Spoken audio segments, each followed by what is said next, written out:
What's up, you guys? Joe Dobby here. I am now a Deck Out Gaming affiliate. Use Joe Dobbs Deck Out at checkout. Deck Out Gaming has tons of singles for Pokemon, Dragon Ball Super, and Digimon TCG, as well as One Piece. They now buy list as well, so don't hesitate to reach out, and they got your back. Really high customer service ratings. Thank you, guys. And yeah, let's get to the video.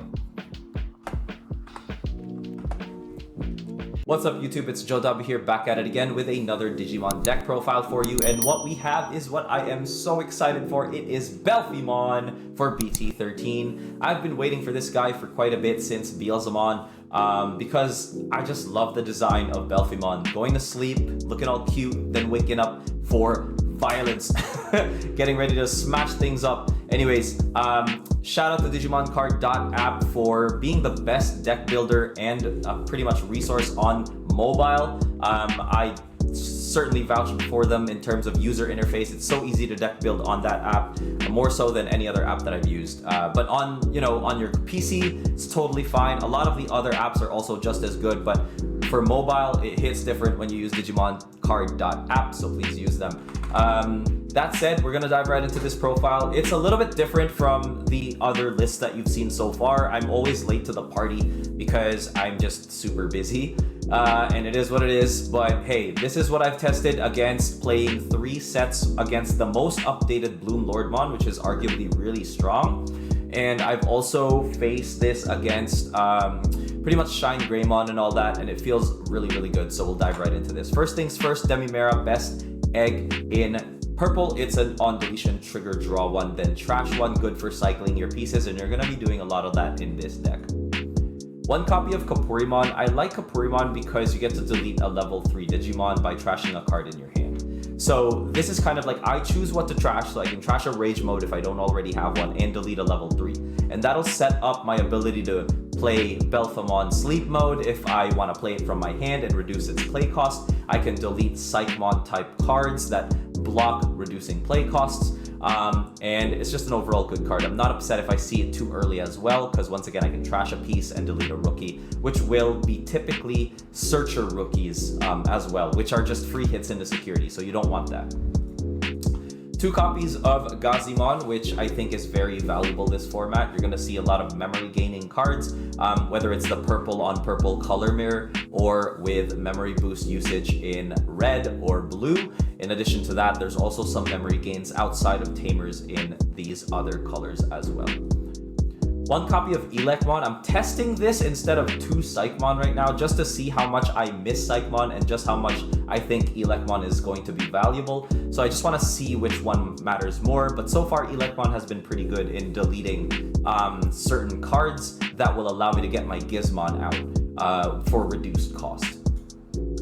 Next, we've got 1 copy of the Psychmon, as I've mentioned, just for being able to stop Gizmon in a mirror, or being able to pretty much stop Hunters and all that reducing play costs like Mervamon. Just a good card overall. 4 copies of Fascomon. I think this rookie is the best rookie for the deck. End of opponent's turn inheritable. First things first is draw 1, trash 1. So great cycle if you don't want to just swing in and delete. And chances are you're not swinging in and deleting Fascomon. You want to get the most value out of it. So typically you'll use Fascomon actually to be deleted by like Astamon's effect, which you'll see later on. Or you can Digivolve over it into a blocker or into some other Digimon, and then you get the value of the draw 1, trash 1 at the end of your opponent's turn. 4 copies of Proto Gizmon, which I like.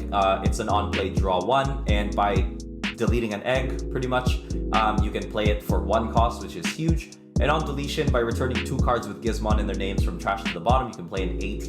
And AT, in my opinion, is the best of the 3 Gizmon, and you'll learn why in a bit. 1 copy of Vilemon, which is a blocker, and yeah, 6k DP is the reason why I want this guy. There will be times where you want to turbo into Asta because you have all of your pieces, but in test, and so you go with the 1 cost Devimon blocker. But from my testing, I find that I need to kind of like run my hand a little bit more, get the draw, get the trash, see more pieces, get Rage Mode in trash first of all, and draw into Sleep Mode before I want to turbo up into Astamon. So sometimes Vilemon's chilling for another turn, being a 6k DP blocker, and stopping up to 5k DP without trading from attacking into your security is a good thing. 4 copies of Scatter Mode, best searcher, or not searcher, best cycle for the level 4s. It's on deletion, draw 3, trash 2, just all good stuff. If it has jamming, slap an Astamon, delete it. 1 copy of Eismon. So this guy gets plus 2k DP, as you guys can recall, for each Scatter Mode and trash, which is pretty awesome, because then you can do things like swing at security for 9k, you survive, Digivolve into Astamon, go into sleep mode, and then sleep mode, suspended, doesn't really matter, because then you can end your opponent's attack by trashing 2 cards anyway. So whether it's unsuspended or suspended, Belphemon's chilling, and you're gonna end the attack anyway that way. So Eismon can get that extra value. Just play your cards right, learn the matchups, because if you swing with 9k into, I don't know, like something, a deck that runs like, oh, for example, Royal Knights, that's actually the best example. So Eismon running into a Royal Knights deck, swinging into security for 9k, chances are you're dead. So you don't want to do that. You want to get into Astamon safely, just reduce the risk that way. Porcupamon, I run 2 of. Other people do the reverse, where it's 1 Porcupa, 2 blocker. I like Porcupa. I think its value is worth its weight in its ratios of having 2. On play and on deletion. So both times this triggers, you delete one of your opponent's level 3 Digimon, which is awesome. And it's inheritable as exactly like Fascomon, so you can go into like Astamon, and then all of a sudden you draw 1, trash 1 at the end of your opponent's turn, every turn, which is really good. So as I mentioned, Gizmon AT, reduced by 4 by deleting one of your level 3 Digimon. This is any level 3 Digimon, and thank goodness it is. If I had to forcibly delete a Proto Gizmon all the time, this engine would be significantly slower, but it is an on-play draw 2, trash 2, and all turns this Digimon can't Digivolve, which kind of sucks. But on deletion, by returning 2 cards with Gizmon, you can play the next level up, which is Gizmon XT from trash. 4 copies of Astamon, which is the main bridge to Belphemon. Otherwise, you're hard playing sleep mode and getting the combo off that way. Astamon's a really powerful on play and when Digivolving effect, you guys. So you're looking at something that can delete one of your other purple Digimon, which all of them have a lot of good on deletion effects. And then you can Digivolve into Belphemon in its name from your hand without paying its cost. So normally you want to go into sleep mode, and then sleep mode gets rage mode from trash under, and then you trigger all the awesome effects. I'll let you know how the combo goes specifically at the end. But its opponent's turn, once per turn inheritable, is that you actually get to play a level 4 or lower Digimon from trash without paying its cost when a card is trashed from your hand during your opponent's turn. So if they're deleting things that allow you to draw 1, trash 1, there you go. Belphemon Sleep Mode also ends an attack by trashing 2 cards from your hand, so that allows you to play a level 4 Digimon, which is huge, because then you can play your Gizmon if you need to see more pieces, or you can drop a blocker if you need to defend yourself, etc., which is really, really good.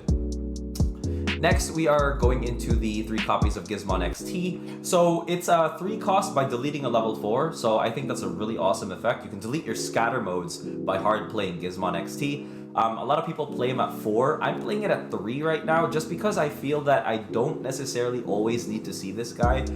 If you know when to drop him, and as long as you have one of them in trash, you should be good. But the best part of this guy is on play, you can play an Akihiro Kurata from your trash. So Akihiro Kurata is kind of like the tamer for the deck, and while I didn't necessarily find it so impactful that I needed to win, it's always good to have on the board. So a very strong effect, which is why I like him at 3 still. On deletion, you can play a Proto Gizmon from trash. Very cool stuff. Chances are I'm actually placing Proto Gizmon at the bottom of my deck, so I mean, not a big deal. Next, we got 2 copies of Nidhoggmon. So when you trash this card in your hand using one of your effects, gain a memory. So this guy is mainly just so I can trash it from my hand, gain a memory, right? Like Belphemon Sleep Mode, for example, if your opponent attacks and they're at 0 memory, trash a Nidhoggmon and you're at 1. All of a sudden, it's your turn, the attack's ended, etc. Now you can counter and answer, and potentially even win the game that way, which is a really big deal. And sometimes your opponents won't expect the Nidhoggmon, because most of the streamline lists actually don't run this, because, you know, there's probably better options. But I like the surprise factor of dropping this and like being, oops, your turn ends. Now I've got a rage mode that can swing for 4 checks or 2 checks and win, right? So that's kind of what I'm looking for there. Belphemon Sleep Mode on play and when digivolving by placing one Belphemon Rage Mode from trash onto the top card as the top of this guy's Digivolution source until the end of your opponent's next turn. This guy is literally invincible. Digimon can't attack and isn't affected by your opponent's effects. So your Digimon has to raid over Belphemon Sleep Mode if it's unsuspended, or swing over it if it is suspended. Well, surprise, surprise, opponent's turn. When an opponent's Digimon attacks by trashing 2 cards in your hand, end the attack, right? So very good effect. I love this card so much. I wish there was an alternate art for it. It's actually awesome. That said, I love the combos that you can pull off with this guy because, like I said, like you can run Nidhoggmon here, which basically trashes. So if your opponent has 2 big things that can kill Belphemon and they're at 0 memory because of it, one thing you can do is trash a Nidhogg, pass, so that other Digimon doesn't get a second opportunity to swing over Belphemon Sleep Mode, which is a big deal.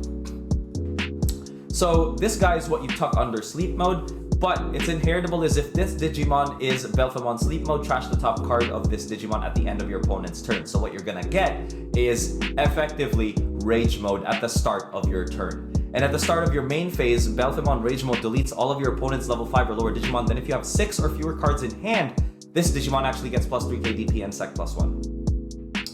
So that's what I said like earlier. I think I said it earlier, where having 5 to 7 cards in your hand is very important, which is why I'm going to show you another tech in the options that we run that I think is undervalued and can be pretty useful to win the game with. That said, Sec plus 1 Rage Mode is huge, especially at 17k. You're going to be swinging over most things, if not everything.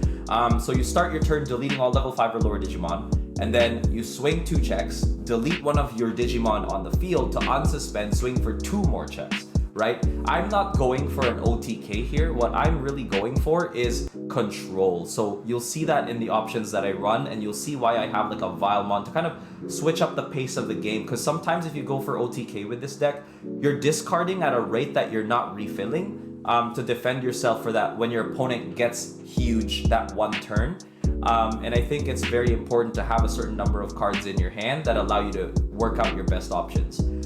End of the attack is where you get to do the unsuspending, which I think is very powerful.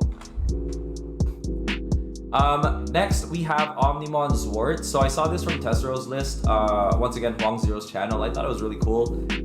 So trash top 3, then play 2 black or purple cards with a play cost of 8 or less. What I like about this a lot is the fact that you get to play an Astamon and a Gizmon AT, for example, right? So what you do is your combo is Zwart, play Astamon, right? You play Astamon, and then you play Gizmon AT. And then you have 2 on plays that trigger. You trigger Gizmon AT's on play to draw 2, then trash 2. And then you trigger Astamon's on play to delete one of your Digimon, which will be the AT, to digivolve into another Belphemon Sleep Mode. And then through that, you're adding Belphemon Rage Mode under the Sleep Mode. And then you're triggering the on deletion of Gizmon AT to play XT. So the end of this sequence, you have a Zwart on the field, a Belphemon Sleep Mode on the field, and an XT on the field, which is bonkers. If your opponent is at like 3 security because you swung twice with a Rookie and a Scatter Mode, this board state is pretty much game. Because I end your attack and go into Rage Mode next turn, I have a level 7, and I have a 9k level 5 blocker. So by virtue, let's just talk about like the kind of removal that exists, right? I don't think there is any deck that runs removal at all levels, at a level 5, a level 6, and a level 7, right? So having this board state will leave you with at least 1 or 2 bodies, no matter what your opponent does, and that's typically an indication of game, or a very good sign that you're gonna win. Which is why I like having the 1-of. 2-of would be cool, but I'm testing the 1-of right now because I really want to run Underworld's Call. I think it's heavily undervalued, and I think it's a very important card to have in my opinion. 3 copies of Akihiro Kurata. So this is the guy that XT plays. When a card with Belphemon in its name would be played by deleting one of your Digimon with Gizmon in its name, reduce the play cost by the deleted Digimon, right? So I can play Rage Mode, or Sleep Mode, sorry, for 2 cost by deleting an XT, or 5 cost by deleting an AT. There will be, because the way I see it from a sequencing standpoint, because this also gives you more reason to play this at 4, but in my opinion, I would probably play Belphemon Sleep Mode, deleting AT to play an XT. And if I play that for 5, and I pass my opponent maybe like 2-3 memory, I don't feel bad, because I have the opponent's turn effect to trash 2 cards and end the attack, right? So even if you did get into a Mega Form Digimon, or if you played hard removal, chances are you'll either pass me a lot of memory back, or I can end the attack and then go into Rage Mode next turn and swing over the big thing and then unsuspend and swing for your security. So this is the kind of deck where, sure, you can go for the OTK, but I think pacing yourself and being able to know when to go into things and when to pass turn on certain plays will really reward you in this situation.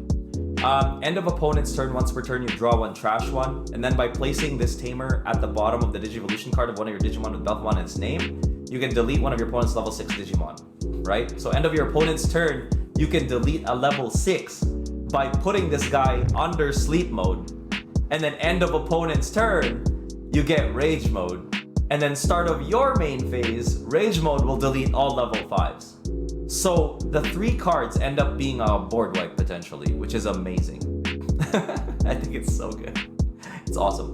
Anyways, 1 copy of Underworld's Call, because if I trash this from my hand, I get to draw 1, which can mean, which can be the difference between winning or losing. Like it could be the 1 of Zwart, it could be the XT that it could be Astamon, you know what I mean? But I also like its effect where you get to play a level 4 or lower Digimon card, because this will allow me to play AT. AT is a level 4 Digimon. It's not like a D-Reaper style, no level looking type of Digimon. It's a level 4. So you play this and get to draw 2, trash 2 for 4. Pass them to 1, right? If they pass you back to 2, you get to play this guy by deleting that AT, and you get to play it for 3, put them to 1 again. So mathematically, it's pretty sound in best case scenarios. And in worst case scenarios, if you're using this to pass 3, they'll probably have a memory tamer and you're good to go, because then you have to draw 2, trash 2. By then you would hopefully have seen a lot of pieces. And at worst case, you're trashing this to draw your out, which I think is very good. 1 copy of Calling from Darkness, just to see my pieces again, and it's a self-delete for scatter when I don't want to drop Astamon or delete other things. And last but not least, Gift of Darkness. I honestly think this can be a 2 of. I haven't really found a situation where I absolutely needed this card, right? Delete one of your opponent's level 6 or higher, then one of your Digimon may Digivolve into Belphemon Sleep Mode from trash. You have to have a level 5 Astamon to be able to do that in the first place. So you gotta set things up very well. It's a good card, don't get me wrong. However, I can see myself just getting 2 out of this, because more often than not, I just end your attack, and that's the most important thing for me. I would rather get rid of this and maybe add another Underworld's Call, but for now, 3 of, because insecurity, it's pretty strong. By trashing one Digimon card in your hand, you may delete equal level on the field, right? So that gives me an opportunity to trash Rage Mode when I don't have one in trash, and then I can delete a level 6, which is huge. That said, that is pretty much the deck profile. I wanted to get into where you want to be able to cut for Analog Youth. And if I wanted to add Analog Youth, you guys, let me just grab him so you guys can see it. So if I wanted to add Analog Youth, I would add him at 3 copies. And what I would cut would be, for sure, I would cut Elecmon. You can get away with 7 rookies, actually. Not ideal, but you can get away with it. You can remove an Elecmon. You can cut Nidhoggmon to 1. Because you're never gonna Digivolve over Nidhogg, so you can reduce Nidhoggmon to 1, so that'll be your second analog. And you can remove Call from Darkness. The way I see it is, if you're gonna play analog, you might be trashing Call from Darkness way more than being able to ever use it. So this guy can go directly in the trash, because Analog Youth eventually will trash your pieces and allow you to pick up the card that you want anyway. And that's pretty much it. Another thing that you would cut is probably Gift of Darkness. You can cut Gift of Darkness for an analog. So between those 3 cards, I would probably cut Gift of Darkness by 1, Call by 1, Nidhogg by 1. That way I keep my 8 rookies on the board, on the deck.